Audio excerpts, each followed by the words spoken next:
NFL Divisional Round.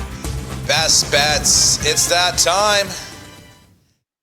Fresh off the wild card week, we went 4-2 with our official picks, Jer. Pretty damn good. Feeling it. And let's see if we can do as good or better for the divisional round of the NFL. What is it? 12 teams left now? Something like that. 8 teams left, I should say. And we're getting down to the final foe.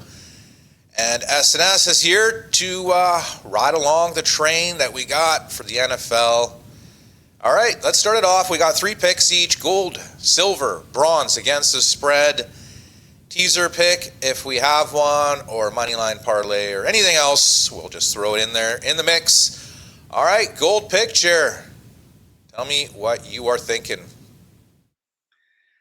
I am going with the Houston Texans.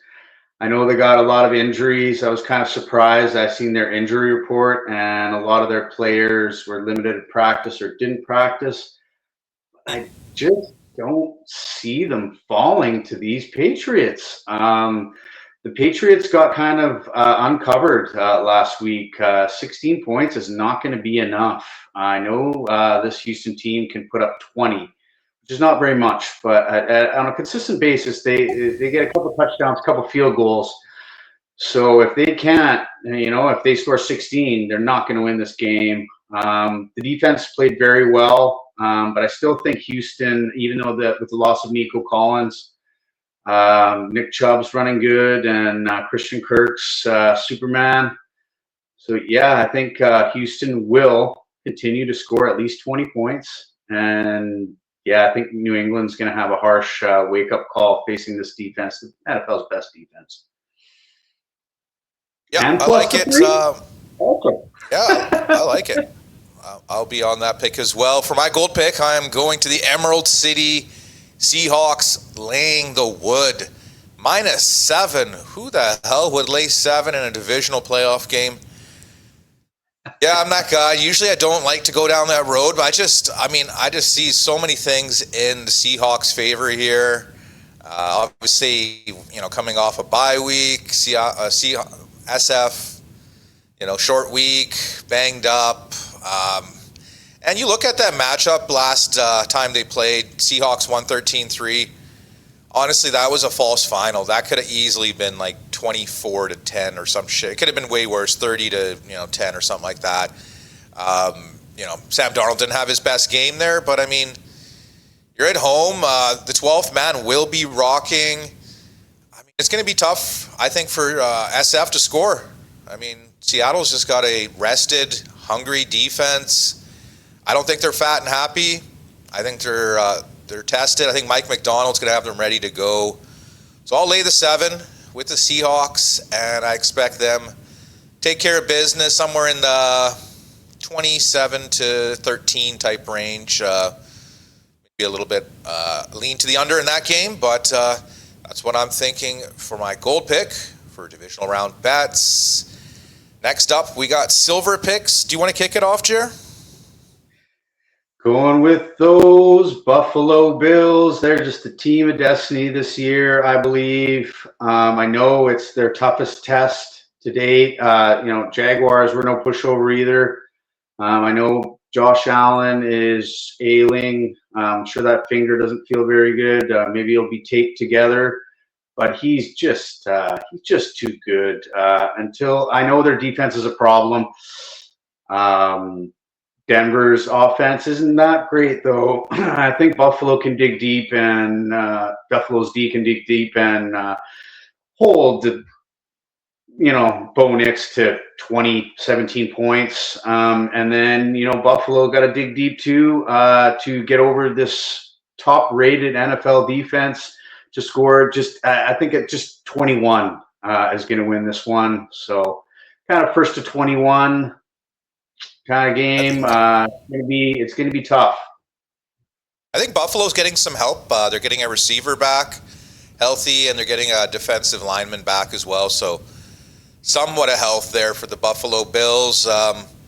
Sean Payton, I mean, got something up his sleeve. He's coming off a bye week. Who knows? But yeah, I mean, Denver's not really tested. Buffalo obviously is. So take that 1.5 and run. For my silver pick, I am going with those Houston Texans plus the 3. Nico Collins is most likely out, but the spread hasn't really changed much. I think that is pretty telling. It was 3.5, and now it's gone down back to 3 with, most likely the star receiver out. But also it's Christian Gonzalez probably won't play here, Jaron. We know how valuable he is. He was out for, I think he was out for the first 3 weeks of the year, and even Geno Smith took care of this Patriots defense. And I know it was week 1. That was probably like eons ago to most people, but it did happen. And I mean, I think Christian Gonzalez is probably their second best player. I know that's most people won't find that easy to believe, but if he doesn't play, I think Texans got that young kid Hutchison. Obviously, Kirk is solid, and then he hasn't been doing much lately, but Schultz was like the go-to guy. And I think if CJ Stroud, I don't know why I keep calling him Chris Stroud. CJ Stroud, if he doesn't turn it over 5 million times and, he Trent Dilfers his way to a victory, I think it's pretty solid. I mean, Houston just don't do exactly what the Chargers did last week. I think you're going to have a good chance. Chargers were in that game for about 3.5 quarters. It was just a fourth quarter avalanche that killed them. I expect Houston to get up on New England here, and I'll be on the money line as well. So give me those 3 points with them Texans, and we'll move on to our bronze picks. What are you thinking for bronze, Jer? Well, the Rams let me down last week. It was closer than they thought, so now the spread is more safe. 3.5. I don't like the hook, but if Chicago's going to beat these Rams straight up, then so be it. I just don't think it's going to happen. I think the train ride's over for these Chicago Bears. I think it's going to be cold. It's going to be tough, but I think the Rams can get their running game going and then get their pivotal passing moments, and win it. I'm thinking about 24-17, something like that. Rams defense, don't give up in the fourth quarter. Don't have this fourth quarter collapse, and they'll be fine. I'm hoping they don't win it on a last-minute field goal. I'm hoping it's more like a touchdown. But, yeah, I think they will move on. Yeah, okay. I'm staking with that game, the Rams and Chicago, for my bronze pick. I'll take the under 48.5 points. Everyone knows about how cold it's going to be. Obviously, Matt Stafford, MVP candidate, banged up with his finger. I expect a lot of rush here. I mean, Caleb Williams, as long as he doesn't get down by 30 points in the second half, I don't expect this game to be a shootout.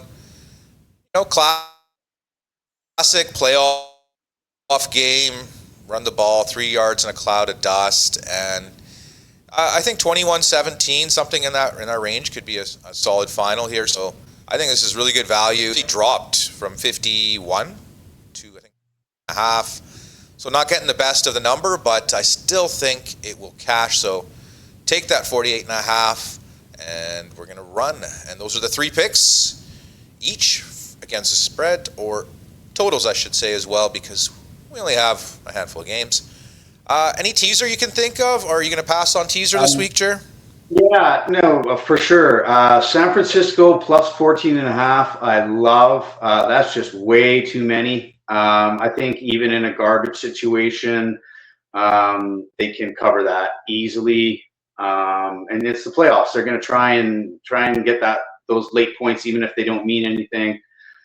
And I'm going to go with Chicago plus 10.5. I think they can keep it close-ish. Okay. Never mind double digits, losing by double digits and still winning it. I like it. So, yeah, some heavy double digit. Okay. Mr. Double Digits is back in the house. Big dogs. I like it. And that is all. Hey, man, in the divisional round of the play, hard not to like double digits. You know, these games are really close, so double digits is a good idea. I'll be teasing up Buffalo over a touchdown, plus 7.5. Teasing Seahawks under a field goal down to, I guess, minus 1.5. Minus 120 for that teaser. Any other pick that you can think of, Jer, before we throw up the recap for our picks for divisional round? You got Houston plus 3, Buffalo plus 1.5, and heavy chalk, Christian Kirk, anytime touchdown. Why not? He's the security blanket. I don't think he's that heavy a chalk, though. Oh, perfect. That's a good idea. We saw what he did. TJ's security blanket. And I saw what he did last week. I wouldn't doubt that at all. Yeah.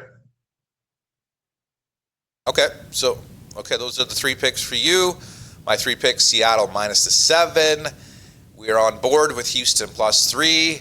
And Chicago Rams under the 48.5 in the cold Midwest of Chicago, Soldier Field.